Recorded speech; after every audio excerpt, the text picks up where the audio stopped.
All righty. Grand Rising. We are continuing to talk about the 7 Hermetic principles. And right now we're going to do vibration. Okay. And the axiom for vibration says nothing rests, everything moves, everything vibrates. Okay. So keep in mind, everything is in motion. Everything you see, everything you feel, everything you sense is a vibration. It is in motion and it's vibrating at different rates. Okay? The fastest on the scale is spirit vibrating so intensely that it seems at rest. Like a tire rolling on a treadmill at a high speed, it appears to not be in motion when it actually is. Okay? At the other end of the scale is matter, like rocks or like a block of metal. It's moving so slow as to appear that it's at rest when it's actually not, just because it's at a slower vibration. Think about um, the different states of water, okay? Gas, liquid, and solid. Those 3 states of water. It's the same element, but because the molecules are moving, the energy is moving fast, medium, and slow. You see um, the different orientations of it, of that same one element. Okay. Gas moves the fastest, followed by the liquid state, which is followed by the solid state. Okay. So for this axiom of vibration, which says nothing rests, everything moves, everything vibrates. Think about it in terms of solid matter. Think about it in terms of energy, as was just described, and also your mind, your thoughts. Thoughts have energy, words have energy. So consider that. And the spiritual aspect.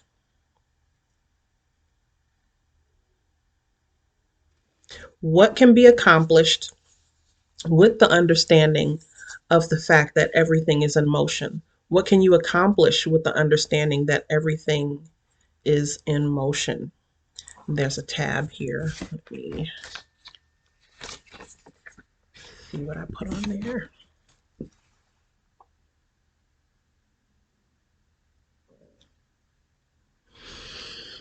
Okay, from the Kabbalion, this principle explains that the differences between different manifestations of matter, energy, mind, and even spirit result largely from the varying rates of vibration.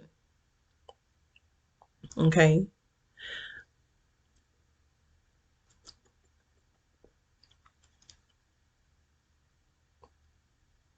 and between the 2 poles of fast moving energy and slow moving energy, there are millions upon millions of varying degrees of vibration.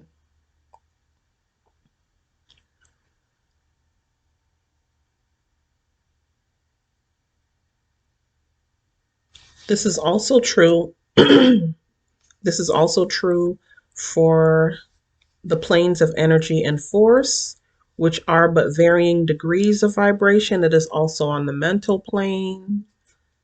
An understanding of this principle with the appropriate formulas enables Hermetic students to control their own mental vibrations as well as those of others.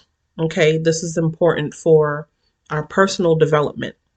Recognizing the energy of our emotions, the energy of our interactions allows us to control how far emotional we can become or how far stoic, depending on the circumstances, and how we can use our control of our energy to encourage the energy of others if we're moving towards being motivational speakers. You know, the level of our energy, the intensity of our um, language when we're speaking has its influence on other people. Okay. It's like if you're sitting in, if you're partaking in a worship service of what they call it, charismatic church, the energy from the pulpit generates the same energy or motivates the energy in the people who are also taking part in the service, you know, and everybody's energy plays off of each other, hopefully in a positive manner, right? But you see the building of it in the course of a sermon, the building of it in the course of singing songs, the call and response. It's all a play of energies, okay? If a person is sitting there and they're opposed to what's being said, their energy is going to be different from the people who are taking it in and accepting it and rolling with it. So it's not something that necessarily captivates you, but it may offer you the opportunity to just recognize where you are with it in a particular situation. It could be an office meeting where someone is trying to promote a particular idea, promote a particular set of actions that need to be taken. But if you're in disagreement with it, your energy is going to be different from the people who are taking in and accepting that line of movement.